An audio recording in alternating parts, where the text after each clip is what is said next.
الرحمن الرحيم الحمد لله الذي هدانا لهذا وما كنا لنهتدي لولا أن هدانا الله لقد جاءت رسل ربنا بالحق الصلاة والسلام على رسول المسدد المصطفى الأمجد المحمود الأحمد أبي القاسم محمد والصلاة والسلام على أهل بيته الطيبين الطاهرين المعصومين المظلومين المنتجبين المنتخبين لا سيما بقية الله في الأراضين روحي وأرواح العالمين لتراب مقدمه الفداء ولعنة الله على أعدائهم أجمعين أما بعد قال الله تعالى في كتابه الكريم بسم الله الرحمن الرحيم إذا وقعت الواقعة ليس لوقعتها كاذبة خافضة رافعة إذا رجت الأرض رجا وبثت الجبال بثا فكانت هباء منبثا والصلوات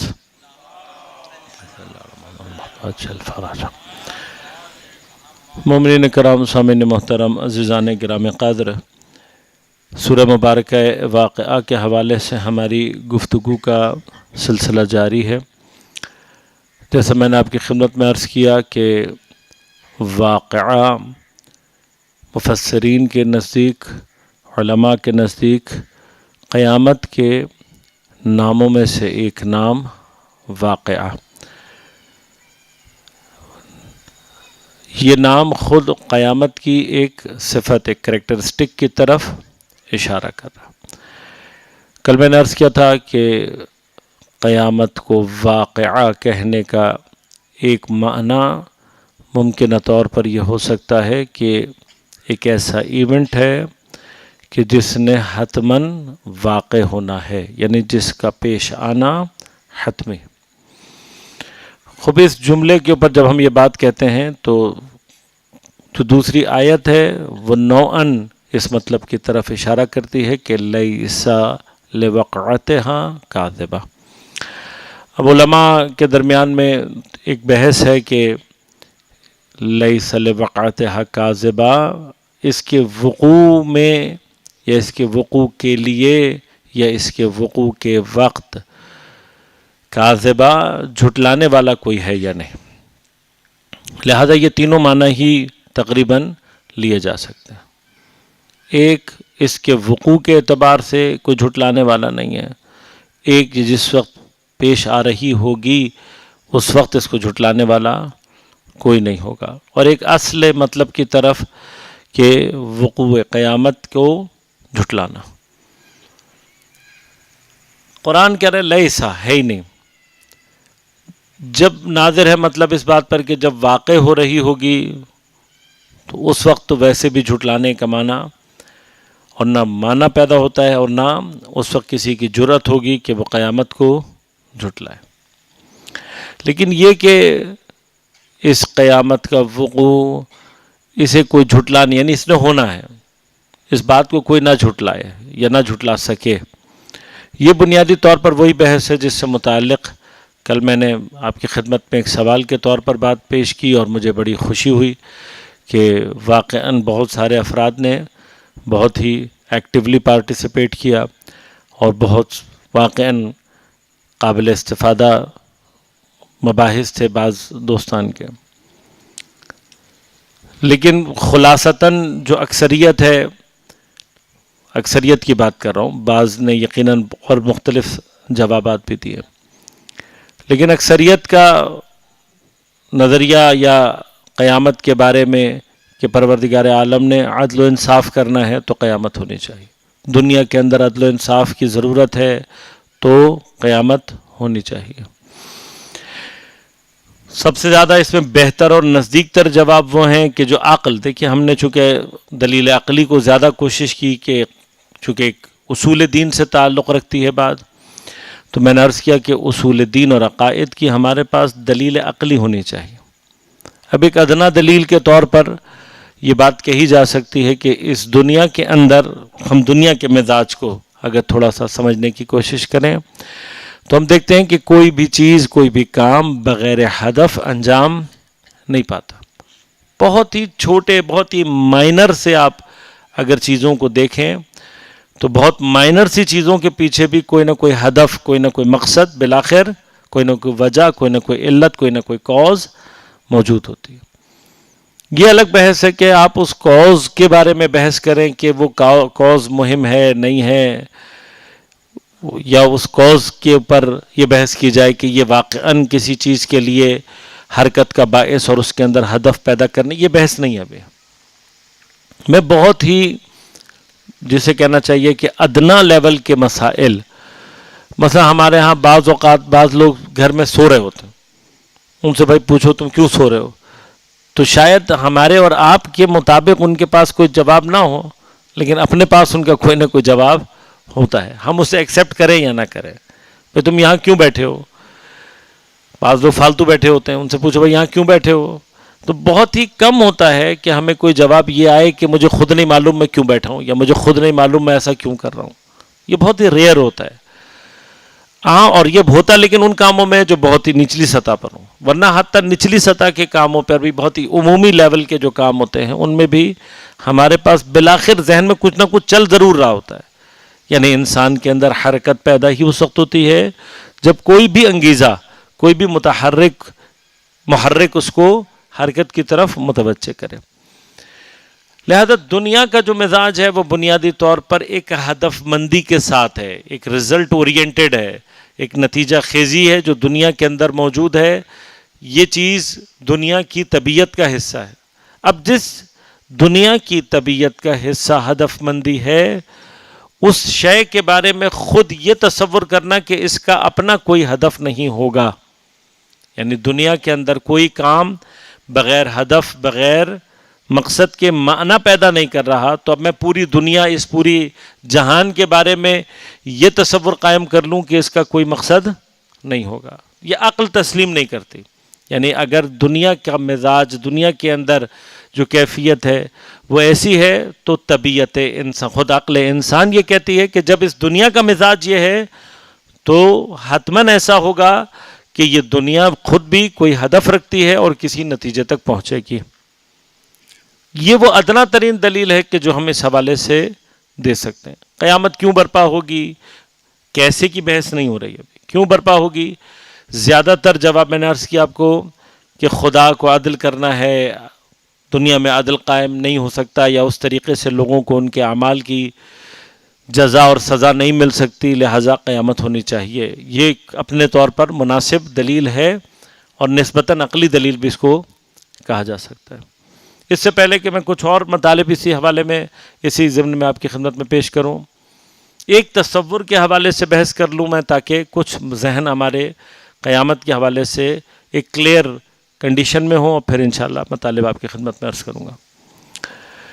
ایک بحث یہ اپنی جگہ، جیسے ہم جب کہتے ہیں قیامت کیوں برپا ہوگی، تو ایک نظریہ خاص طور پر دیگر جو مکاتب اور فرق ہیں ہمارے ہاں اسلام میں یا حتیٰ دوسرے مذاہب میں بھی اس طرح کا ایک تصور اور ایک عقیدہ پایا جاتا ہے کہ جس دنیا میں جب گناہ بہت زیادہ ہو جائیں گے تو خدا قیامت کے ذریعے سے سارے سلسلے کو ختم کر دے گا۔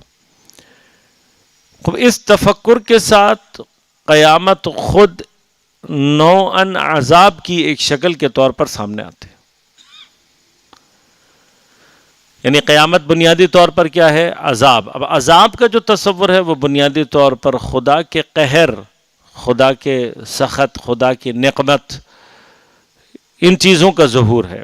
یعنی خدا یقیناً جن لوگوں پر رحم کرنے والا ہے، جہاں اس کی رحمانیت کا تقاضا ہے، وہاں پر عذاب متصور نہیں ہے۔ عذاب کا جو تعلق ہے وہ خدا کے غضب سے ہے، خدا کے مثلا انتقام لینے کی کیفیت نقمت سے ہے، اس کے غضب سے تعلق رکھتا ہے۔ تو آیا واقعاً قیامت کوئی ایسا عذاب ہے اللہ کا کہ جب دنیا میں گناہ چونکہ بہت زیادہ ہو جائیں گے تو اللہ تعالیٰ کہے گا کہ بس اب ان کو ایک بڑے عذاب کے ذریعے سے پوری دنیا کے سسٹم ہی کو ختم کرو اور پورے سسٹم کو ختم کر دیا جائے؟ یہ ایک تصور ہے جو نوعاً بعض مذاہب اور بعض مکاتب میں پایا جاتا ہے۔ بعض اوقات ہمارے بعض مومنین کے ذہن میں بھی ہمسائے سے جب لازمت ہے عقائد ٹرانسفر ہوتے ہیں تو ہمارے ہاں بھی ذہن میں یہ بات بن جاتی۔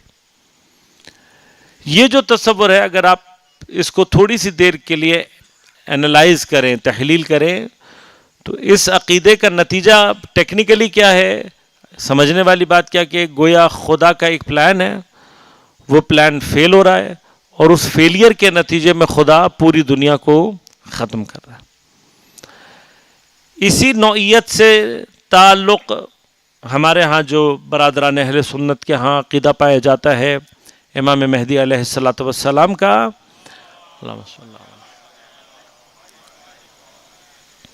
کیونکہ یہ بات بالکل اپنے ذہن میں کلیئر کر لیں کہ امام مہدی کے ظہور اور قیامت کا جو لنک ہے، یعنی قیامت سے پہلے حضرت کا ظہور، یہ عقائد کی دنیا میں تقریباً ضروریات دین کی حیثیت رکھتا ہے۔ یعنی ایک ایسا عقیدہ ہے جو متفق علیہ ہے۔ امام مہدی علیہ السلام کے حوالے سے اگر کوئی ایک ناصبی فرقہ کہیں کوئی ایسا پایا بھی جاتا ہے کہ جو آپ کا منکر ہے، تو یہ اس کا حضرت کا انکار خود بخود اس کو اسلام کے دائرے سے باہر نکال دیتا ہے۔ اتنی صریح روایات امام زمان علیہ السلام کے حوالے سے ہمارے پاس موجود، صریح روایات ہیں۔ اہل سنت کے ہاں اتنا یعنی روایات کی ایک تعداد ہے کہ اکثر اس سے متعلق یعنی امام مہدی سے متعلق روایات کو بعض علماء اہل سنت تواتر کی حد تک جانتے، اور تواتر کے لیے یاد رکھیے گا کہ جہاں تواتر آ جائے حدیث میں تو پھر حدیث کے اندر سندیت کی بحث ختم ہو جاتی ہے، کیونکہ تواتر خود دلیل عقلی ہے۔ جہاں دلیل عقلی کسی چیز کی صحت پر آ جائے تو پھر وہاں پر اصلا رجال کی بحث ہی ختم ہو جاتی ہے۔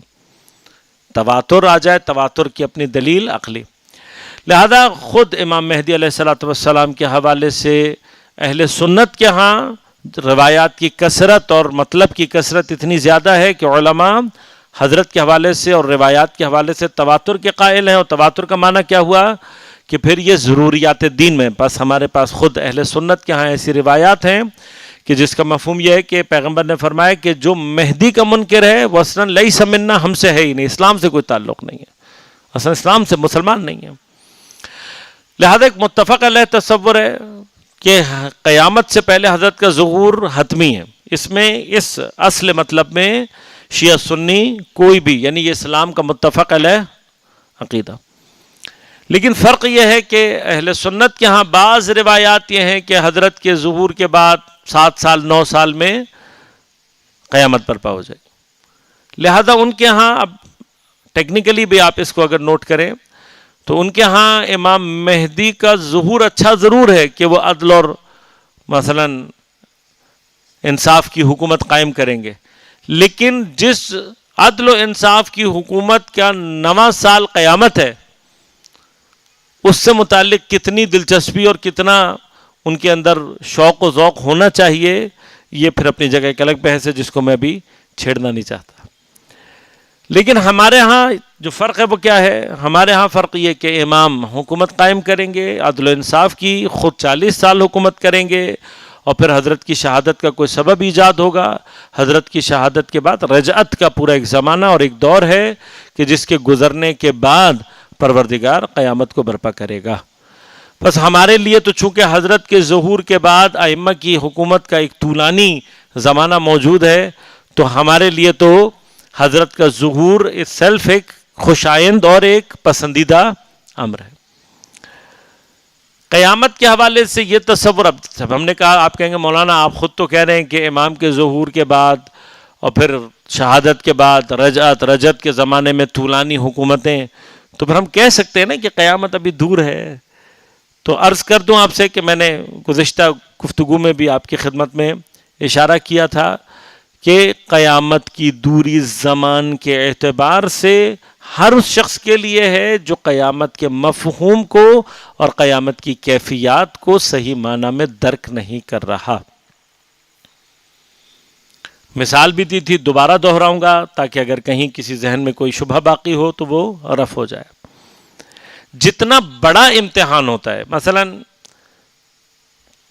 مجھے اتفاق ہوا C S S P C S کے امتحانوں کو دینے کا. اب سی ایس ایس کے امتحان کے حوالے سے جتنا وہ اس کا ایک ہوا اس کے حوالے سے ایک ذہنوں میں کریٹ ہوتا ہے کہ یار یہ بڑا مشکل امتحان ہے، تو یوں سمجھ لیں کہ جو کوئی بھی مثلا ارادہ کرتا ہے کہ جی میں نے سی ایس ایس میں اپنے آپ کو اپیئر کرنا ہے، تو وہ جس دن ارادہ کرتا ہے سمجھ لیں تیاری بھی اسی دن سے شروع کر لیتا ہے. اب ہم نے وہاں ایک کامن ایٹیچیوڈ یہ دیکھا ہے کہ کوئی شخص اگر اپنے آپ کو سی ایس ایس کے لیے کینڈیڈیٹ کے طور پر متعارف کرا رہا ہے کہ جی میں سی ایس ایس کرنا چاہتا ہوں، اور وہ پڑھائی میں سیریس نہیں ہے اپنی، تو ہم صاف صاف خود ہی اس کے بارے میں یہ ذہن قائم کر لیتے تھے کہ یہ یا اپنا مذاق اڑا رہا ہے یا ہمیں بے وقوف بنا رہا ہے. اس لیے کہ امتحان کی سنگینی ایسی ہے، امتحان کے حوالے سے جو اس کا یعنی سختی ہے وہ اتنی زیادہ ہے کہ اگر آپ نے امتحان آپ نے طے کر لیا کہ میں نے سی ایس ایس دینا ہے، تو پھر آپ کو جس دن آپ نے طے کر لیا تو سمجھ لیں اسی دن سے آپ نے تیاری، اور یوں سمجھ لیں کہ نیکسٹ ڈے آپ کا امتحان. اب یہ جو دیکھیے اس چیز کی سنگینی کو، اس کی حقیقت کو محسوس کرتے ہوئے ذہنی طور پر اور آمادگی کے اعتبار سے جو آپ کی قربت ہے، اصل قربت قیامت یہ ہے.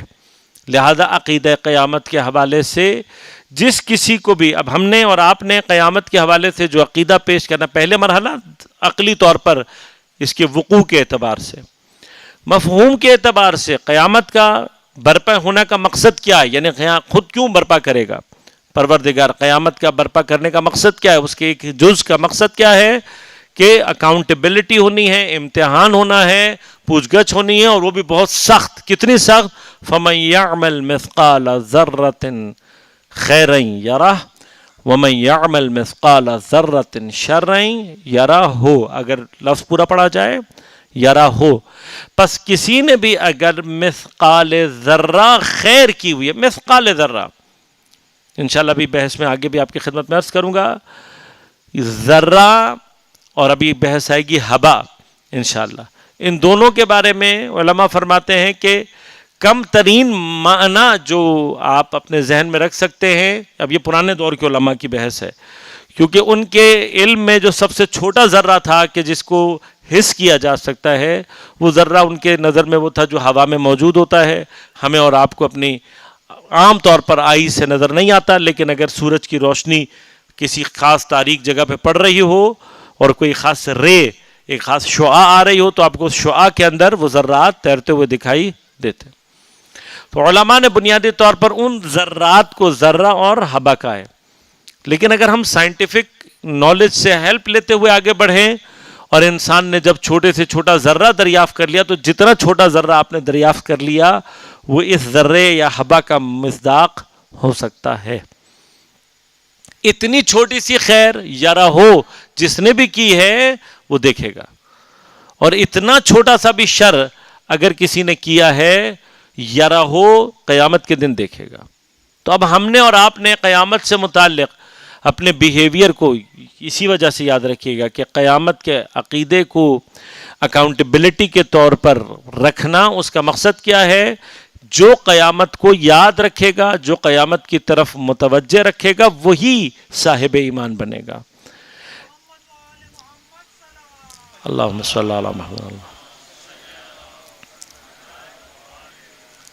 لہذا اگر ہم اصل قیامت کے تصور کو نمبر ایک ہلکا لینے کی کوشش کر رہے ہیں، آسان لینے کی کوشش کر رہے ہیں، تو یہ قرآن اور اہل بیت اطہار دونوں کی تعلیمات سے تضاد میں.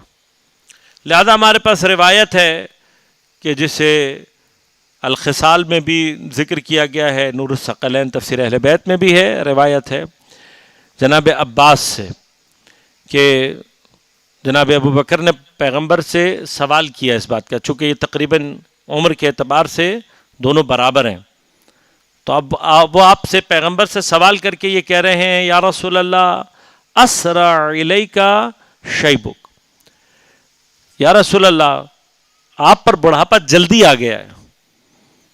اب اگر فرض کریں کہ دو ہم عمر آدمی ایک ساتھ ہوں اور ایک دوسرے کو یہ کہہ رہا ہو کہ تمہارے اوپر بڑھاپا جلدی آ گیا ہے، تو اس کا معنی کیا ہے کہ دوسری شخصیت کے اندر وہ آثار بڑھاپا جو ہیں وہ ظاہر ہو رہا۔ اب یہ شیب کا مطلب میں نے پیچھے سورہ مبارکہ روم میں عرض کر دیا، بالوں کا سفید ہو جانا اور اس طرح کے آثار کا مرتب ہونا۔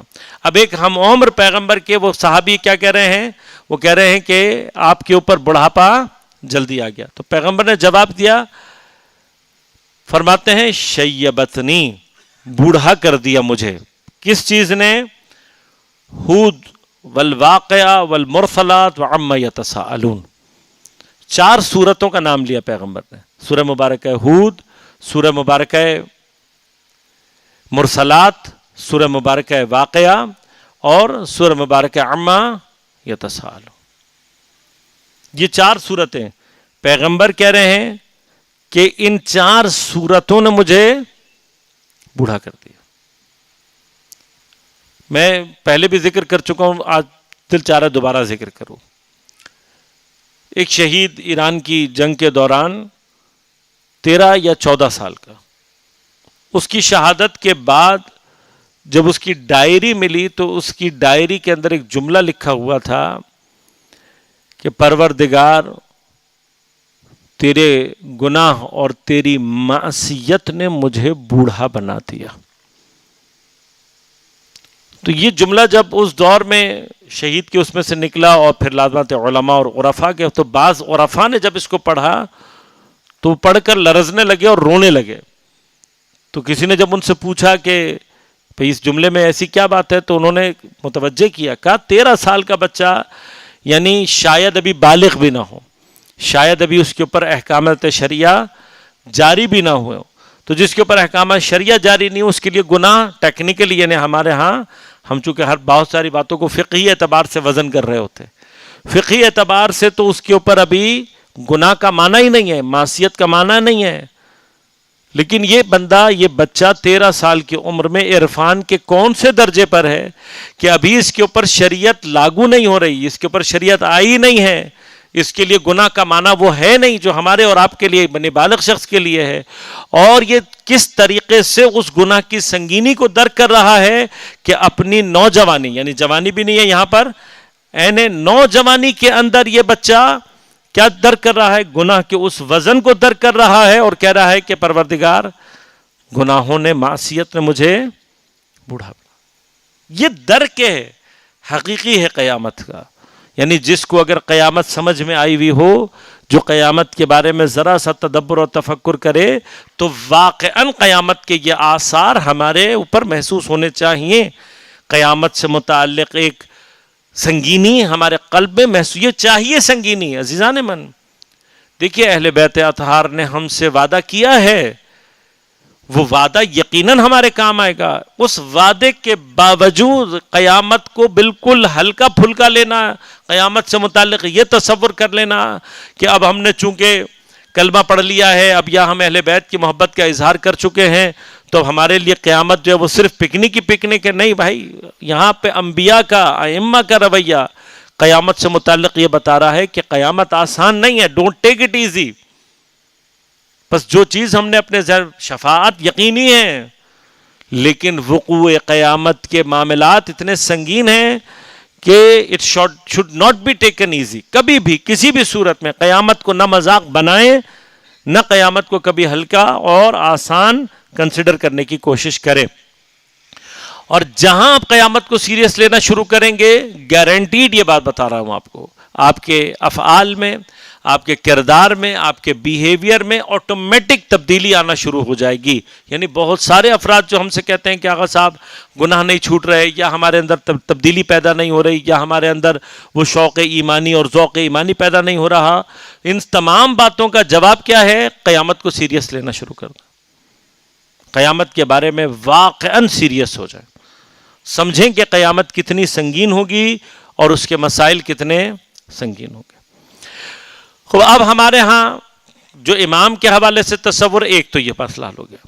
دوسرا مرحلہ کہ جو یہ کہا جاتا ہے کہ یہ قیامت ایک طرح کا عذاب نہیں ہے، اس کو کلیئر کریں. قیامت کی سنگینی ایسی ہے کہ وہ زمین و آسمان کو، اس پورے نظام کو، ہر چیز کو تہس نہس کر دے گی.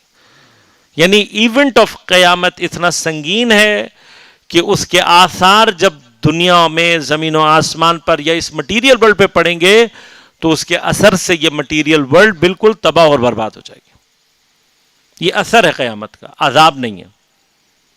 بس عذاب اس کے دوران، اب یہ کیا ہے جب یہ ہو رہا ہوگا، اب جیسے سورہ مبارکہ قارعہ میں پروردگار فرماتا ہے کہ القارعہ القارعہ وما ادراک ما القارعہ، پھر کیفیت بیان کرتا ہے کہ یہ جو آواز ہے اس کی آواز کیا ہوگی؟ یوم یکون الناس کالفراش المبثوث، لوگ جو ہے وہ بکھرے ہوئے پتنگوں کی طرح سے پڑے ہوئے ہوں گے. والجبال کالعہن المنفوش، پہاڑوں کا یہ حال ہوگا کہ وہ دھنکی ہوئی رنگین اون کی مانند ہوں گے. اس ساری کنڈیشن کے ساتھ فاما من ثقلت موازینہ، جن کے اعمال کے وزن بھاری ہوں گے، فهو فی عیشۃ راضیہ. یعنی ایک ہی ایونٹ میں اعمال کا وزن اگر زیادہ ہیں تو عیشت الراضیہ، ایک راضی زندگی میں ہے، ایک ایسی حیات، ایک ایسے مرحلے میں کہ جو راضی اور خوشگوار ہے. لیکن وَأَمَّا مَنْ خَفَّتْ مَوَازِينُهُ، جن کے اعمال کے وزن ہلکے ہوں گے ان کے ساتھ کیا ہوگا؟ فَأُمُّهُ حَاوِيَةٌ، ان کا ٹھکانہ حاویہ. وَمَا أَدْرَاكَ مَا هِيَ، کیا ہے؟ نارون حامیہ، ایک بھڑکتی ہوئی آگ. سپونٹینیس، ایک ساتھ ہو رہا ہے یہ دونوں کے لیے. پس قیامت کا اپنا جو کیفیت ہے وہ خود ہولناک ہے، وہ خود بڑی خطرناک. اب یہ ہوگی کیوں؟ اس پر جو بحث ہماری چل رہی ہے. ایک معنی، ایک تصور میں نے عرض کیا حتیٰ دوسرے مذاہب میں بھی ہے. قیامت کے تصور کو وہ کس طرح سے لیتے ہیں کہ جو دنیا میں گناہ بہت ہو گئے، اللہ تعالیٰ گناہوں کی وجہ سے دنیا کے سسٹم کو ختم کر دے گا. یہ وہ تصور ہے جس میں خدا کا پلان دنیا کو بنانے کا، چلانے کا اللہ ظاہر فیل ہوتا ہوا دکھائی دیتا ہے کہ بھئی بنایا تو اس لیے نہیں تھا، لیکن اب چونکہ لوگ گناہ زیادہ کر رہے ہیں تو ابھی دنیا کو ختم کر دینا چاہیے. یہ ایک تصور. لیکن جو تصور ہمیں قرآن اور مکتب اہل بیت سے ملتا ہے وہ کیا ہے کہ نہیں، ایسا نہیں ہے، بلکہ اللہ تبارک و تعالی کا اس دنیا سے ایک ہدف ہے. وہ ہدف ایکوائر ہونے کے بعد، اب جو آپ نے کوئی چیز بنائی تھی، جب اس کا مقصد پورا ہو گیا تو اس کو رکھنے کا کوئی فائدہ نہیں ہوتا، تو آپ کیا کر دیتے ہیں؟ پھینک دیتے ہیں. مقصد پورا ہو گیا، اس کے بعد کیا کرتے ہیں؟ اس کو ڈسپوز آف کر دیتے ہیں. جب وہ چیز اب اسپیسیفکلی اب آگے اگر آپ کے کسی کام ہی نہیں آنی تو آپ کیا کریں گے؟ مثلا آپ کے گھر آپ نے شاپنگ کی، جوتے آپ کے ڈبے میں تھے، کپڑے آپ کے ڈبے میں تھے، جب آپ لے آئے گھر پہنچ گیا، اب آپ نے استعمال کرنا، ہدف ختم. اب آپ اس ڈبے کو کیا کریں گے؟ سنبھال کے رکھیں گے؟ نہیں. اسپیسیفکلی وہ ڈبے جن کا آپ کو کوئی ہدف سمجھ میں ہی نہیں آ رہا ہوتا، وہ بعض اوقات ہمارے ہاں بعض خواتین یا بعض افراد وہ کہتے ہیں چلو جی اس ڈبے میں ہم یہ رکھ لیں گے، تو پھر ایک کوئی ہدف ہے. لیکن وہ ڈبے کے جس کا آپ کو کوئی ہدف ہی سمجھ میں نہیں آ رہا تو اس کے ساتھ کیا کرتے ہیں؟ وہ ریپر جو آپ کسی بوتل پہ سے اتارتے ہیں، مثلا اس کے اوپر ریپر چڑھا ہوا ہوتا ہے، اس کا ہدف ہے کہ اس کے اندر کوئی چیز باہر سے نہ آئے، یہ پیکڈ اور سیلڈ فارم میں آپ کے ہاتھ تک پہنچ جائے. آپ کے ہاتھ تک پہنچنے کے بعد اب مقصد حل ہو گیا تو آپ ریپر اتار کے پھر سنبھال کے نہیں رکھتے، کیا کر دیتے ہیں؟ پھینک دیتے ہیں. دنیا کا جس وقت ہدف حاصل ہو جائے گا تو پھر اس کی ضرورت باقی نہیں ہے، لہذا اسے ختم ہونا چاہیے. عقلی دلائل میں سے جو ایک دلیل ہے وہ یہ بھی ہے کہ بھئی جو میں نے ابھی آپ سے عرض کیا کہ خدا دنیا سے ایک ہدف چاہتا ہے. میں تھوڑا سا اس کو دوسرے اینڈ پہ لے کے جانا چاہ رہا ہوں، دلیل کس طریقے سے قائم. انسان کے اندر کمال طلب ہے. اللہ تبارک و تعالیٰ نے انسان کو خلق ایسا کیا ہے کہ وہ کمال کو طلب کرنا چاہتا ہے، اور اس دنیا کے اندر اللہ نے مٹیریل کمال کی ایک حد بنائی دی ہے، اور اس مٹیریل کمال کی حد یہ ہے کہ پروردگار ارشاد فرماتا ہے سخر لکم ما فی السماوات و ما فی الارض جميعا منہ. جو کچھ بھی زمینوں اور آسمانوں میں ہے وہ سب کچھ ہم نے تمہارے لیے مسخر کر دیا ہے، تمہارے انڈر کنٹرول دے دیا۔ اب ہمارے انڈر کنٹرول کیا آیا ہے؟ کچھ چیزیں ہیں کہ جن کو ہم نے انڈر کنٹرول کر لیا ہے، کچھ چیزوں کو ہم نے مسخر کر لیا ہے، اب وہ ہمارے کنٹرول میں ہے۔ چھوٹے چھوٹے مسائل سے لے کر آپ بڑے بڑے چیزوں تک جا سکتے ہیں۔ اب ہم نے اپنے گھر کے اندر ہی ساری چیزوں کو بنا لیا، آگے مزید سائنٹیفک ٹیکنالوجی کے ساتھ ساتھ ہم آگے جا رہے ہیں، اور آگے کی طرف جیسے بڑھ رہے ہیں مزید ہم کیا کرتے جا رہے ہیں کہ مادے کے اوپر ہمارا جو کنٹرول ہے، جیسے جیسے ہم مادے کے قوانین کو درک کرتے جا رہے ہیں یہ مادہ ہمارے کنٹرول میں، اور اس کے اوپر ہمارا کنٹرول بڑھتا جا رہا ہے۔ مثلا ٹیکنیکلی آپ سفر کرنے کے لیے ایک زمانے میں جانوروں کو استعمال کرتے تھے، تب آپ نے جانور کو مسخر کیا ہوا تھا۔ جانوروں میں بھی جتنا تیز رفتار جانور آپ مسخر کر لیں گے اتنا تیزی سے آپ سفر طے کر لیں گے۔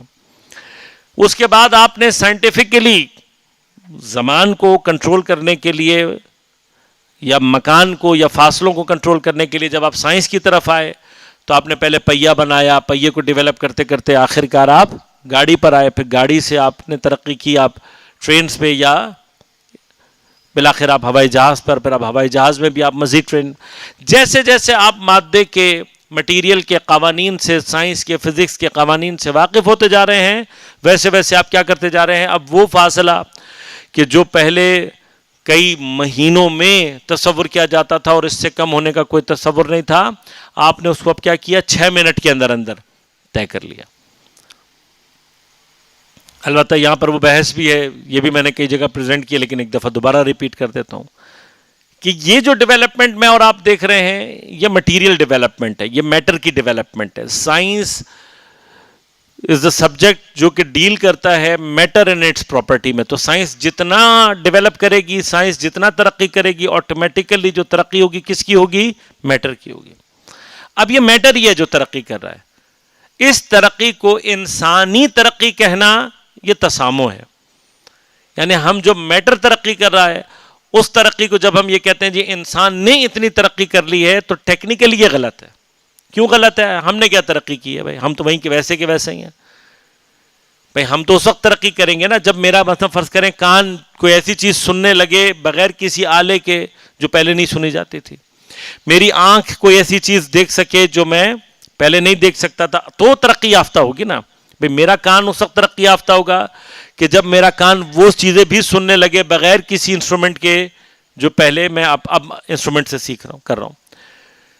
میری آنکھ وہ چیزیں دیکھنے لگے، میرے اندر کوالٹی پیدا ہو جائے، تو میں تو نہیں کر رہا ابھی۔ مثلا فرض کریں کہ اگر جہاز میں آپ سفر کر کے ہزاروں میل کا سفر آپ منٹوں میں طے کر رہے ہیں، یہ ترقی ہے۔ کس کی ترقی ہے؟ آپ تو نہیں جا رہے، آپ تو جہاز میں بیٹھ رہے ہیں۔ حرکت کون کر رہا ہے؟ جہاز۔ کمال کب ہوگا؟ جب آپ خود ہی حرکت کر لیں۔ تو ہم نے تو نہیں کی۔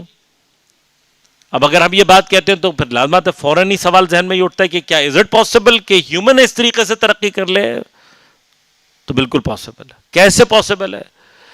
جو علم انسان کی ترقی کے لیے آیا ہے، اگر آپ اس علم پر عمل کریں گے، اس علم کو آگے بڑھائیں گے، اس علم کو ترقی دیں گے تو یقیناً آپ ترقی کریں گے۔ اب انسان کے لیے کون سا علم آیا ہے؟ انسان کو ترقی دینے والی چیز کیا ہے؟ انسان کو ترقی دینے والی چیز کا نام ہے اسلام، انسان کو ترقی دینے والی چیز کا نام ہے دین، انسان کو ترقی دینے والی چیز کا نام ہے شریعت۔ لہٰذا ہمارے جوانوں کے اندر ایک کامن کانسیپٹ یا کامن کویسچن کیا ہے؟ جی میں دین پہ عمل کروں مجھے کیا ملے گا؟ یہ نمازیں پڑھ کے، یہ بھوکا رہ کے، یہ فلاں فلاں کر کے، وٹ ڈو آئی گین؟ مجھے کیا ملے گا؟ یہ بھی ایک سوال ہے نا۔ یہ سب کچھ کرنے کا مجھے کیا فائدہ ہے؟ تو ایک فائدہ کیا ہے؟ دین آپ کو ترقی دینے کے لیے آیا ہے، دین آپ کو ڈیولپ کرتا ہے۔ کتنا ڈیولپ کر سکتا ہے؟ یہ قرآن جو کتاب ہے اس کا اصل مقصد کیا ہے؟ ٹو ڈیولپ یو، آپ کو ترقی دینا، آپ کو قدرت مند بنانا، آپ کو اگلے مرحلے میں لے کے جانا۔ اب یہ قدرت کے ترقی کے بہت سارے مراحل ہیں لیکن یقیناً ابھی موضوع نہیں ہے، تو صرف ایک چیز کی طرف اشارہ کروں گا۔ لہذا اب قرآن غور کیجئے گا، انبیاء میں سے کسی کا تذکرہ نہیں کر رہا، انبیاء کا تذکرہ نہیں ہے، پروردگار کے بندوں میں سے ایک بندے کا تذکرہ ہے۔ اس بندے کا تذکرہ کیا ہے؟ جناب سلیمان علیہ الصلوۃ والسلام، کہ جن کو اللہ تبارک و تعالیٰ نے حکومت دی. اب نبی کے لیے جب ہم کہتے ہیں کہ اس کی حکومت مثلاً چرندوں پرندوں جنوں انسوں ہواؤں پانی سب پر تھی, تو فوراً ہمارے ذہن میں نبوت کے ساتھ ایک سٹرائک آ جاتی ہے کہ جی نبوت تھی تو یہ چیزیں نبوت کے ذریعے سے. لیکن حضرت ہی کے دور میں قرآن اس واقعے کو نقل کرتا ہے کہ جب آپ نے کہا کہ کون جو ہے وہ تخت کو لے کر آئے گا اور پھر وہ سارا واقعہ, تو اب آصف بن برقیہ ڈیفینیٹلی نبی نہیں ہے. جناب آصف کے بارے میں جو روایات ہیں ڈیفینیٹلی متفق علیہ طور پر آپ انبیاء میں سے نہیں ہیں. بس ایک غیر نبی کیا کر کے دکھا رہا ہے, تخت بلقیس کو ہزاروں مائل دور سے ودن, یعنی جسے کہنا چاہیے سیکنڈ یا پارٹ آف سیکنڈ, ہم نے آنکھ کے جھپکنے کی جو سپیڈ ہے اس کو آپ جا کے دیکھ لیں, گوگل پہ سرچ کر لیں تو آپ کو پتہ لگے گا کہ شاید نینو سیکنڈز میں انہوں نے کیا کیا, تخت کو منگا لیا. اب یہ جو حضرت سلیمان کر رہے ہیں, اب ایک گروہ ہے آج کل تھوڑا سا اتفاق ہوا میرا بھی دیکھنے کا, وہ آج پوڈ کاسٹ وغیرہ بھی کرتے ہیں, انہوں نے اپنے یوٹیوب پہ چینل بھی بنائے ہوئے ہیں. وہ دو چار تھوڑا بہت انہوں نے شاید مطلب انجینئرنگ بھی پڑھی ہوگی, فزکس بھی پڑھی ہوگی. اب وہ یعنی فزکس اور انجینئرنگ کا سہارا لے کے کوانٹم فزکس کی باتیں کر کے کہ جی کوانٹم فزکس ایک کیسی چیز ہے, لیکن تھوڑی دیر آپ ان کو سنیں تو پتہ لگتا ہے کہ یہ کتاب کا صرف نام استعمال کر رہے ہیں, کتاب کی صرف اصطلاح کو استعمال کر رہے ہیں.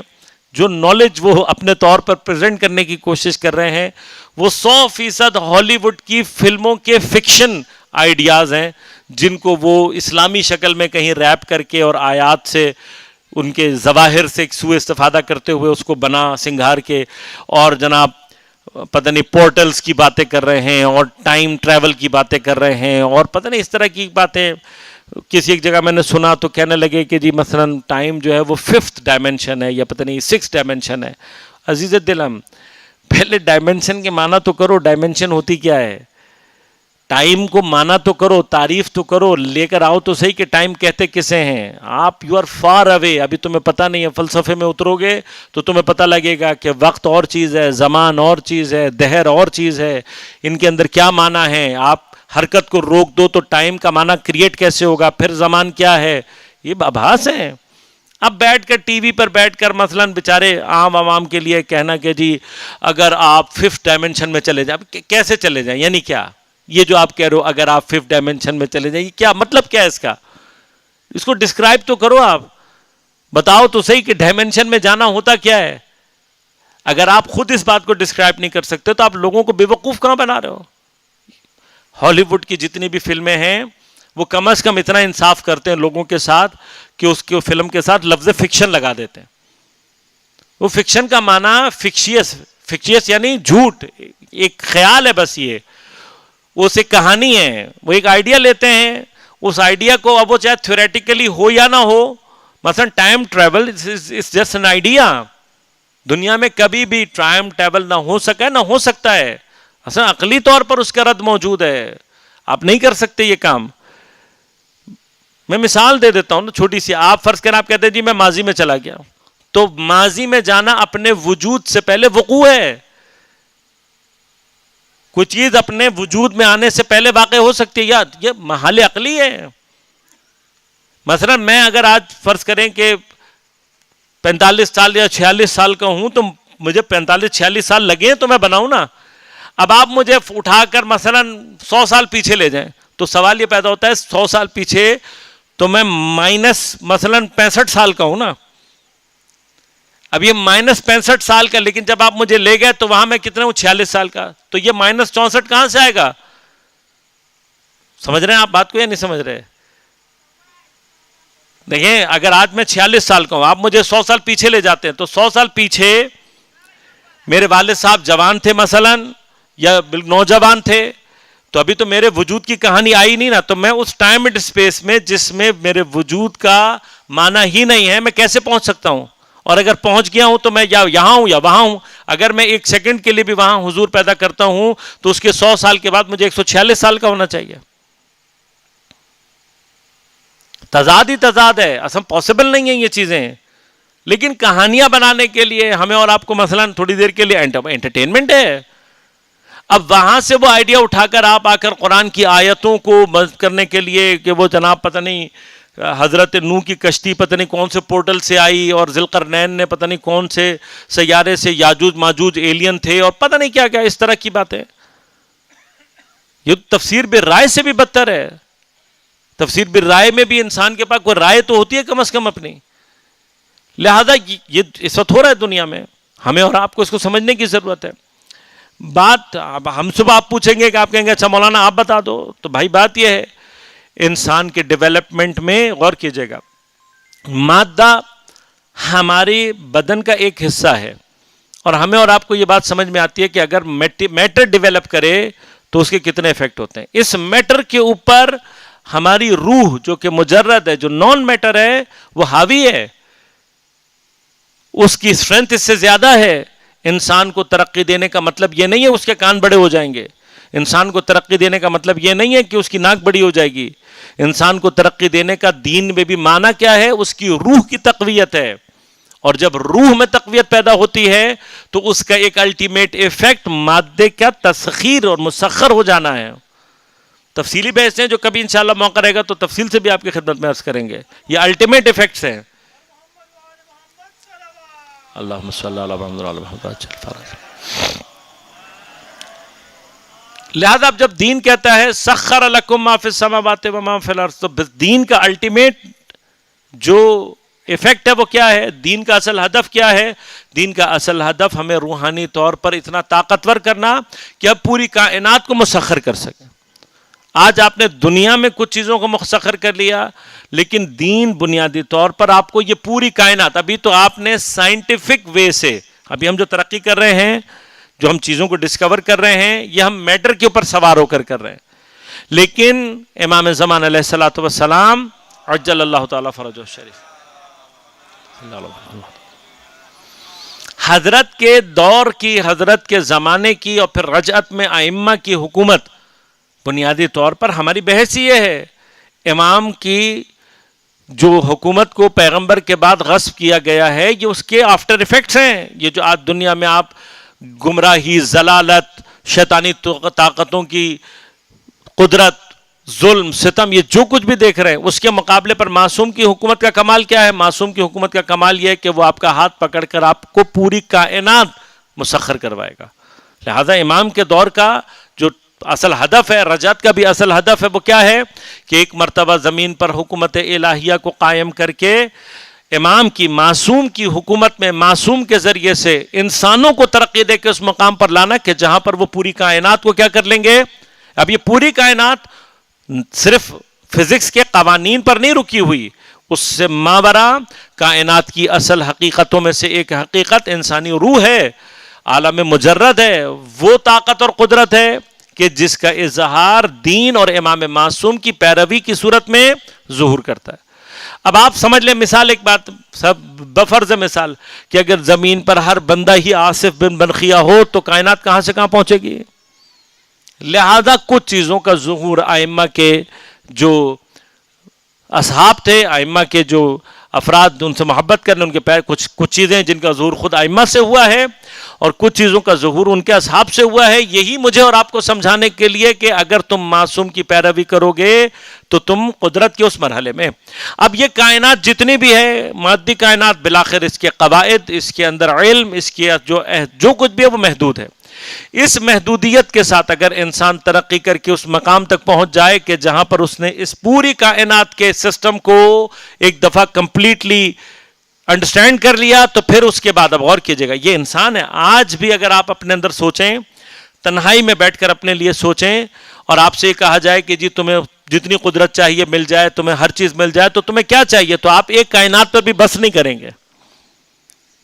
یعنی ایک پوری کائنات ملنے کے بعد بھی آپ کے اندر وہ کمال ہے، آپ کے اندر وہ طلب ہے کہ جو کہے گا ایک کائنات بھی کافی نہیں ہے، دو ہونی چاہیے، دو مل جائیں گی تو چار کے خواہاں ہو جائیں گے آپ. یہ انسان کے اندر ہے، یہ انسان کی طلب، وہ تڑپ. ابھی تو یہ باتیں ہیں، لیکن جب آپ کائنات کو پوری طرح سے مسخر کر لیں گے تو کائنات آپ کے لیے چھوٹی پڑ جائے گی. اس انسان کے لیے جب وہ اس مقصد تک پہنچے گا تو دنیا کا ہدف ختم. اب جب ہدف ختم ہو گیا تو پھر دنیا کو کیا کرنا ہے؟ ڈسپوز آف کرنا ہے. اینڈ دیٹ ڈسپوزیشن، وہ جو ان دنیا کو ختم کرنا ہے، وہ وقوع پیدا کرے گی کس صورت میں؟ قیامت کی صورت میں. لہذا دوسری جانب عقلی دلیل خود قیامت کے اوپر وہ کیا ہے؟ وہ یہ ہے کہ خود اگر آپ مادے کو انڈرسٹینڈ کرتے ہیں تو مادہ محدود ہے، مٹیریل بالآخر ٹائم اینڈ اسپیس کانسٹرینٹس میں ہے، ٹائم اینڈ اسپیس کے اندر ہے، جو کچھ بھی ہے اس سے باہر نہیں ہے۔ یہ محدودیت مادے کی اگر آپ اس پر غور کریں گے، اس محدودیت کا نتیجہ تباہی ہے، ختم ہے۔ محدودیت کا نتیجہ تنازع ہے، ٹکراؤ ہے، اور ٹکراؤ کا نتیجہ کیا ہے؟ ختم ہو جانا، تباہ ہو جانا، نابود ہو جانا۔ پس مادے کی تقدیر میں نابود ہونا ہے۔ ان میں سے بعض چیزوں کو مثلا تھیوری آف تھرموڈائنمکس کے تھرو بیان کیا گیا، بعض کو دیگر اور تھیوریز کے ذریعے سے بیان کیا گیا۔ جتنے بھی فزسٹ ہیں، جتنے بھی اس علم کے ماہرین ہیں، میٹر سے ریلیٹڈ جتنے بھی لوگوں نے کام کیا ہے، وہ سب اس بات کا یقین اور ایمان رکھتے ہیں کہ matter can not contain eternity, matter کبھی بھی ابدیت کو تحمل نہیں کر سکتا، نہیں ہے اس کے اندر کیپیسٹی۔ بس جس کے اندر کیپیسٹی نہیں ہے اس کو کیا ہونا ہے؟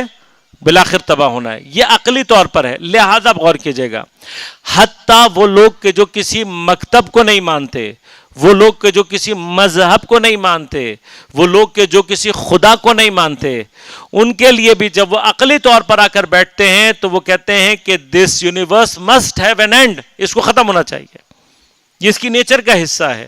یہ وہ عقلی دلیلیں ہیں کہ اگر ہم پہلے ان کو انڈرسٹینڈ کر لیں تو لیس لوقعتها کاذبہ، اتنی برائٹ، اتنا روشن ہے اس کا وقوع عقلی طور پر بھی اور بہت سارے ادلہ کے تحت، پس اس کا وقوع، اس کا پیش آ جانا ڈیفینٹ ہے۔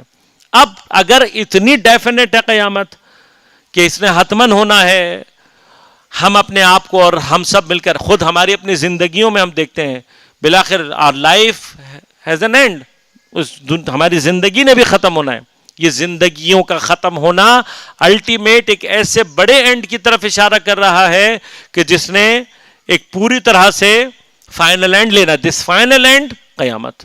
اب آپ مختلف ذریعوں سے، مختلف طریقوں سے دیکھیے، جب بھی ہم خدا کے وجود کو، اس کی ذات کے اثبات کو عقلی طور پر اپنے ذہنوں میں مضبوط کر لیتے ہیں کہ بھئی خدا ہے، تو اب اس عقلی طور پر مضبوط ہونے کا فائدہ کیا ہوتا ہے؟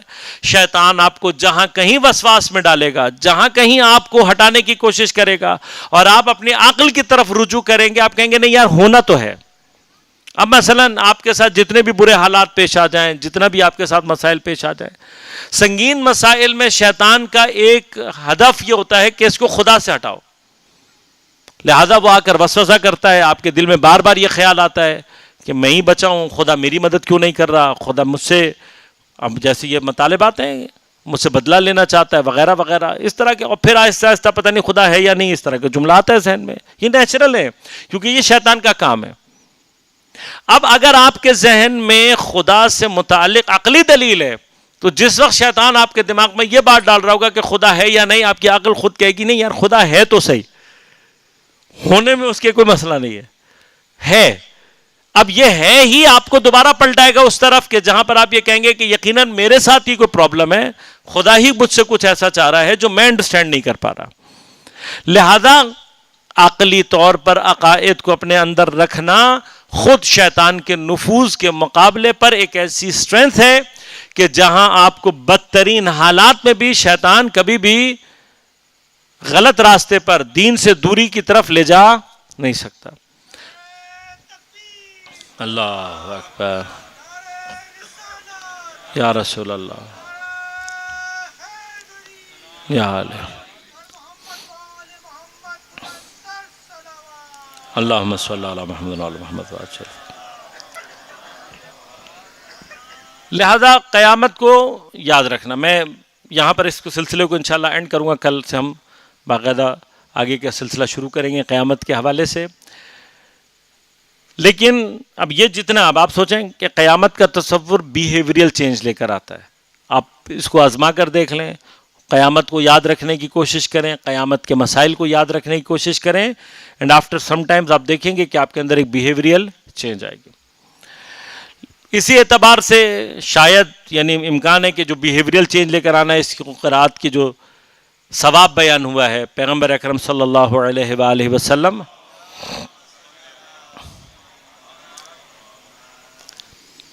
حضرت سے روایت ہے کہ آپ نے فرمایا من قرأ سورۃ الواقعہ کل لیلۃ لم تصبہ فاقۃ ابدا، جس کسی نے بھی ہر رات میں ایک مرتبہ سورہ واقعہ کی تلاوت کی، لم تصبہ فاقۃ، فاقہ فقر تنگ دستی، لم تصبہ کبھی بھی ہرگز نہیں ہوگی اس کو پہنچے گی، ابدا ہمیشہ کے لیے۔ اب بہرحال یہاں پر علماء بزرگان اشارہ کرتے ہیں کہ ہر رات سورہ واقعہ پڑھنے کا مطلب یہ نہیں ہے کہ آپ سرسری پڑھ کر نکل جائیں، یہی نہیں پتہ لگا کیا پڑھا، نہیں، یہ آثار کے فاقہ آپ سے دور رہے، سمجھنا ہے۔ یہ جو بحث ہم بھی اور آپ بھی کر رہے ہیں یہاں پر، اس کا ایک مقصد کیا ہے کہ سورہ واقعہ سے متعلق چیزیں آپ کے ذہن میں باقی رہیں۔ جب آپ قرآن پڑھیں، سورہ واقعہ پڑھیں، تو آپ کو یاد رہے کہ ہم نے یہ مطلب پڑھا ہوا ہے اور سورہ واقعہ میں یہ باتیں ہیں، تو ہلکا سا ترجمہ اور ہلکا سا اس کے اوپر غور کرنا۔ پیغمبر نے کہا کہ فرمایا کہ فاقہ تنگ دستی کبھی بھی اس شخص تک نہیں پہنچے گی۔ جناب عبداللہ ابن مسعود پیغمبر اکرم صلی اللہ علیہ وآلہ وسلم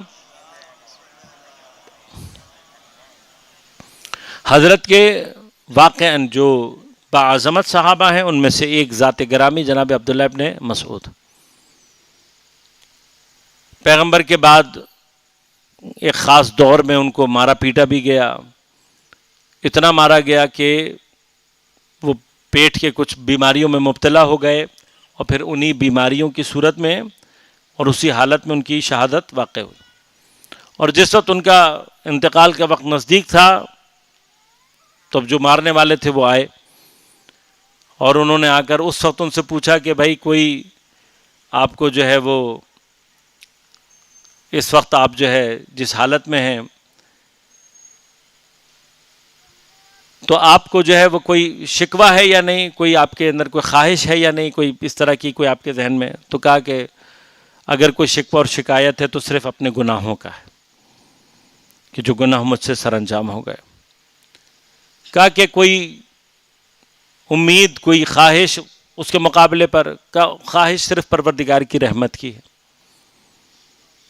کہ طبیب بلاؤں؟ فرمایا طبیب ہی نے تو مجھے بیمار کیا ہے۔ کہا اچھا چلو میں تمہیں کچھ عطا کر دیتا ہوں، تمہیں کچھ مال دے دیتا ہوں۔ کہا جب مجھے دینا تھا تو سب منع کر دیا، اور اب جب مجھے ضرورت نہیں ہے تو مال دینے آئے ہو۔ کہا چلو اپنے نہیں اپنے تمہارے بعد تمہاری بیٹی ہے، اس کے لیے ہی کچھ دے دیتا ہوں۔ کہا نہیں، مجھے اس کے لیے بھی نہیں چاہیے۔ کہا کیوں؟ کہا اس کے لیے پیغمبر نے مجھے ایک بات بتائی تھی جو میں اپنی بیٹی کو دے کر گیا ہوں، اور میں نے پیغمبر سے سنا یہی بات کہ جو کوئی رات میں ایک مرتبہ سورہ واقعہ کی تلاوت کرے، لم تصبہ فاقۃ ابدا، تو جس کو پیغمبر کی طرف سے میں یہ دے گیا ہوں وہ تمہارے مال کی محتاج نہیں۔ اللہم صلی علی محمد وعلی محمد امام محمد باقر علیہ السلام ارشاد فرماتے ہیں کہ من قرأ الواقع کل لیل قبل ان ینام لقی اللہ عز وجل ووجہہ کالقمر لیلۃ البدر۔ جو کوئی بھی سونے سے پہلے سورہ واقعہ کو ایک مرتبہ پڑھ لے، خداوند کریم سے اس عالم میں ملاقات کرے گا کہ اس کا چہرہ 14ویں کے چاند کی طرح سے چمکتا ہوا ہوگا۔ اسی طرح سے سورہ مبارکہ واقعہ کے لیے فرمایا من قرأ فی کل لیلۃ، امام جعفر صادق علیہ السلام ارشاد فرماتے ہیں من قرأ فی کل لیلۃ، لیلۃ جمعہ، لیلۃ جمعہ شب جمعہ کو جو پڑھے گا سورہ واقعہ، احبہ اللہ و احبہ الناس اجمعین۔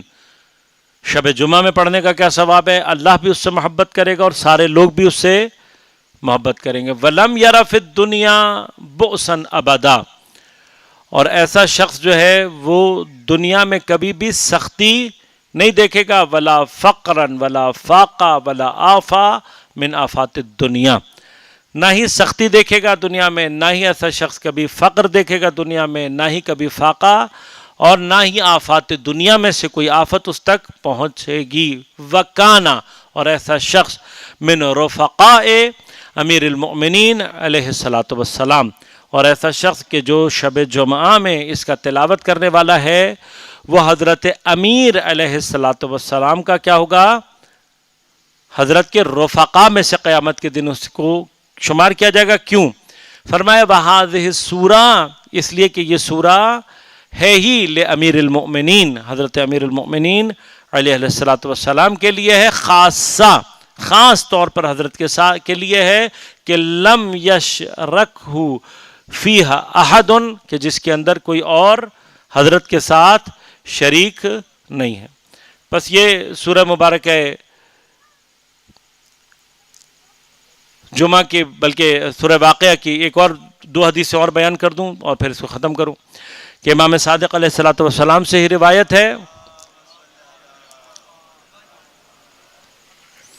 من اشتاق الی الجنہ، جو کوئی بھی جنت کا مشتاق ہے، والی صفتھا، اور اس کی جو صفتیں، اس کی جو پراپرٹیز ہیں اس کا مشتاق ہے، اس کا شوق ہے، اس کا عاشق ہے، فلیقرأ الواقعہ، اسے چاہیے کہ وہ سورہ مبارکہ واقعہ پڑھے۔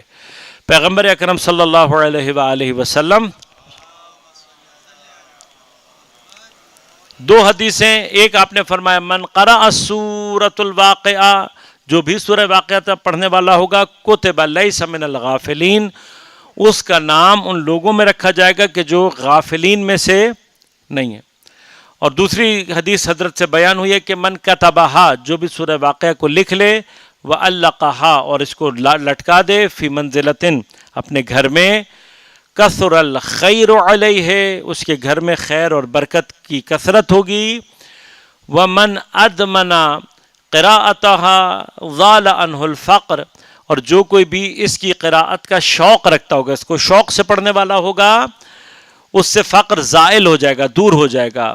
وفیہا قبول وزیاد وحفظ وتوفیق وسعۃ فی المال، اور اس شخص کے اندر یہ صلاحیتیں پیدا ہو جائیں گی کہ وہ شخص جو ہے حق کو قبول کرنے والا ہو جائے گا، اعمال اس کے زیادہ ہو جائیں گے، چیزیں اس کو یاد رہیں گی، توفیق اور وسعت رزقی پروردگار اس کے مال میں زیادہ کر دے گا۔ یہ سارے کے سارے آثار سورہ مبارکہ واقعہ ہیں، لیکن اس جملے کے ساتھ اختتام کروں گا کہ سورہ واقعہ کے یہ تمام آثار، اس کو سمجھ کر، اس کے جو اللہ تبارک و تعالیٰ چیزیں چاہتا ہے کہ ہم اس پر عمل کریں، عمل کے ساتھ ہوگی، اس دعا کے ساتھ کہ پروردگار ہمیں قرآن پڑھنے اور اس پر عمل کرنے کی توفیق عنایت فرمائے، اور ہماری کوئی ایک خدمت ایسی جو کہ اس کی بارگاہ میں قابل قبول ہوئی ہو پروردگار، اور تو ہماری کسی دعا کو مستجاب کرنا چاہتا ہو، امام زمان علیہ الصلوۃ والسلام کے ظہور میں تعجیل فرما، ہم سب کو حضرت کے خیر و اعوان و انصار میں شمار فرما،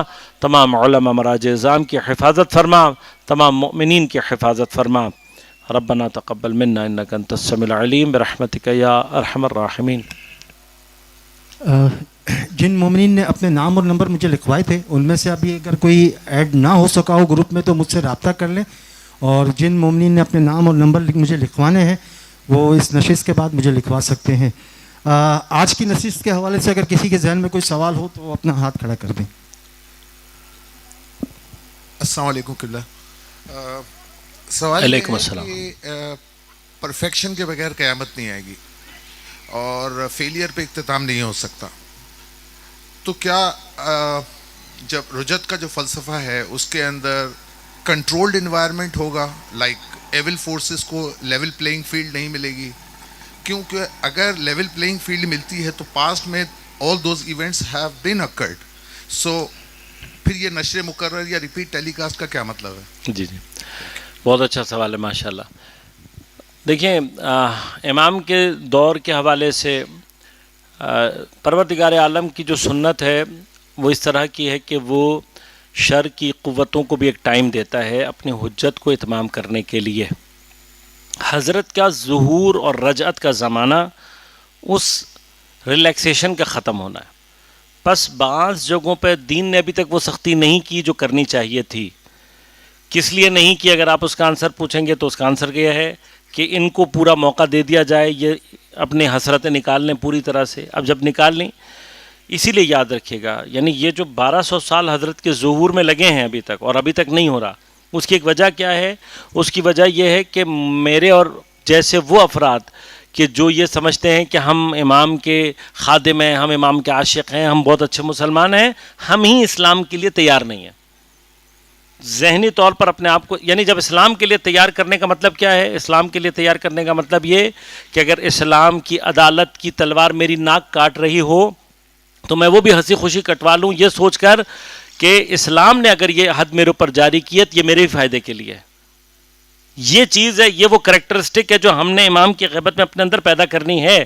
خوب اگر ہم پریپیئرڈ فار دس ہیں تو امام ظہور کریں گے. امام ظہور کریں گے تو اب دین اپنی پوری وہ تمام ریلیکسیشنز کو ختم کر کے ادارے ہوئے. اچھا, اب اس میں یہ نہیں ہوگا کہ ان کو بائی فورس روکا جائے گا اس طریقے سے جیسے آپ کنسیڈر کر رہے ہیں, نہیں, لیکن جو دین کا قانون اور دین کی جو ریلیکسیشنز ہے وہ ختم ہو کے بات ہوگی تو یقیناً ان کے لیے مسائل سنگین, اور پھر ہمارے لیے بھی. یعنی امام کے دور میں رہنا وہ پکنک نہیں ہے, یعنی یہ چھوٹ نہیں ہے کہ وہی والی بات کہ جی چونکہ ہم محب ہیں تو ہم جو مرضی کرتے پھریں گے. نہیں, ایسا نہیں ہوگا. وہاں اگر ہم نے غلطیاں کی تو ہمیں بھی اتنی ہی پٹائی لگے گی جتنی لگنی چاہیے. تو اگر ہم مینٹلی تیار ہیں تو پھر اسلام بھی اپنے آپ کو اور اپنے کمال کو دکھانے کے, ہم نے پہلے مسٹیک کی, ہم بات درمیان میں بھی مسٹیک کرتے رہے, اور جب تک کرتے رہیں گے ہم اسی کمال سے اتنی دور رہیں گے. اگر ہم چاہتے ہیں, مثلا یہ ہمارا کامن بیہیویئر ہے, ہم یہاں پاکستان میں رہتے ہیں تو یہاں جو حالات ہیں ہم ان کو قانون کو فالو نہیں کرتے, لیکن جیسے ہی ہم مثلا کسی ایسے ملک میں اترتے ہیں جہاں ہمیں پتہ ہے کہ اگر ہم نے غلطی سے تھوک بھی دیا تو ہمیں ہی چاٹنا پڑے گا, تو وہاں ہم پھر بالکل جسے کہتے ہیں, اب وہ پرفیکشن جو آ رہی ہے کیا یہ بائی فورس ہے؟ نہیں, یہ اصول کے مطابق ہے.